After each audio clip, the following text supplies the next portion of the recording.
একটা দেশে যারা জনগণের উপর গণহত্যা সংগঠন করেছে, গণহত্যাকারীদের জনগণের ময়দানে রাজনীতি করার কোনো অধিকার থাকতে পারে না।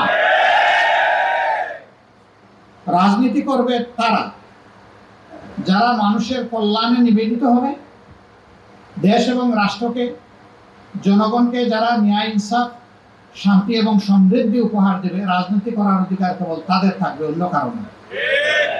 আইন আমরা হাতে তুলে নেব না, আমরা আগেই বলেছি আমরা আইন হাতে তুলে নেব না। আইনি প্রক্রিয়ায় আমরা তার প্রতিকার চাই। শুধু তার নয়, এই সমস্ত দেশপ্রেমিক নেতৃবৃন্দের হত্যাকাণ্ডে যারা মাস্টার মাইন্ড, যারা সুপ্রিম কমান্ডে ছিলেন এবং যারা বাস্তবায়নকারী বিভিন্ন পর্যায়ে, তাদের সকলকে আইনের আওতায় আনতে হবে। না হয় আগামী দিনে এদেশের কোন নাগরিকের জীবনের কোন নিরাপত্তা থাকবে না।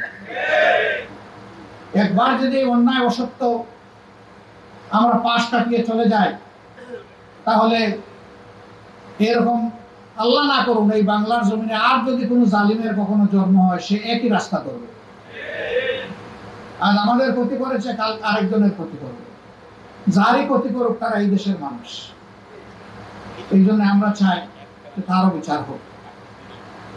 এই সরকারকে তাইলে বিচারের ভিতরে এইসব কাটাই দিবে না। এই সরকার বিচারের আয়োজন করে রাষ্ট্রের বিভিন্ন গুরুত্বপূর্ণ জায়গা, যেগুলা আগের সরকার ঝামেলা সৃষ্টি করে গেছেন, ধ্বংস করে গেছেন, ওইগুলা সংস্কার সাধন করে তারা একটা সুষ্ঠু নির্বাচন দিয়ে জনগণের নির্বাচিত প্রতিনিধিদের হাতে ক্ষমতা তুলে দিয়ে তারা অত্যন্ত সম্মানের সাথে আপন জায়গায় তারা ফিরে যাবে।